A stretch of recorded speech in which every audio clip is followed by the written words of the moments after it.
खबर आइसान देख रहे हैं आप, मैं हूं आपके साथ दीपिका सिंघल। शुरुआत करें खबरों की। जयपुर से बड़ी खबर के साथ आरटीई प्रवेश को लेकर फिर अटका है मामला। राज्य सरकार ने दोबारा प्रस्ताव मांगे। निजी स्कूलों में 25% निःशुल्क सीटों पर प्रवेश में इस बार भी देरी तय है। प्रदेश के करीब 36,000 निजी स्कूल आरटीई के दायरे में हैं। नया शिक्षा सत्र 1 अप्रैल 2026 से शुरू होना प्रस्तावित है। आरटीई ऑनलाइन आवेदन प्रक्रिया 10 जनवरी से शुरू होनी थी। फरवरी आ गई, लेकिन अब तक टाइम फ्रेम घोषित नहीं हुआ। प्रारंभिक शिक्षा निदेशालय ने नए सिरे से प्रस्ताव भेजे। सरकार की हरी झंडी के बाद ही आवेदन और लॉटरी तिथि तय होगी। अब ये डिले हो रहा है। जनवरी में शुरू होने वाली थी प्रक्रिया आवेदन की, आरटी के तहत ऑनलाइन आवेदन की प्रक्रिया, लेकिन अब फरवरी आ चुका है, अभी तक कोई प्रक्रिया का अता पता नहीं है। दिनेश हमारे सहयोगी हमारे साथ जुड़े फोन लाइन पर। दिनेश, ये क्यों बार बार ऐसा हो रहा है कि प्रक्रिया अटक रही है? डिले क्यों हो रहा है? डिले की क्या वजह है? देखिए, 1 अप्रैल से नया शिक्षा सत्र शुरू होना है। शिक्षा विभाग ने इस बार बड़ा बदलाव किया है। सीबीएसई की तर्ज पर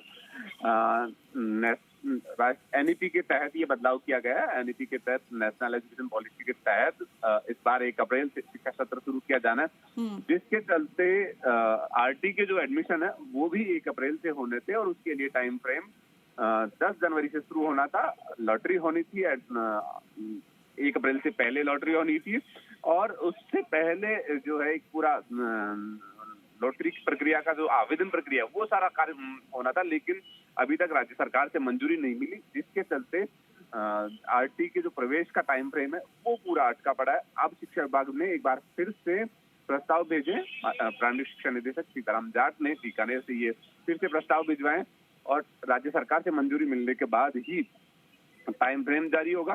पहले 10 जनवरी से आवेदन शुरू करने के एक डेट जारी की गई थी कि 10 जनवरी से आरटी के प्रवेश शुरू किए जाएंगे और लॉटरी की डेट भी जारी होनी थी, लेकिन अभी तक फरवरी का फर्स्ट वीक लगभग समाप्त होने के कगार पे है। 3 फरवरी आज हो चुकी, लेकिन अभी तक कोई टाइम फ्रेम जारी नहीं हुआ। तो ये स्पष्ट हो जाता है कि जो 1 अप्रैल से आरटी के एडमिशन होने थे वो अब नहीं हो पाएंगे।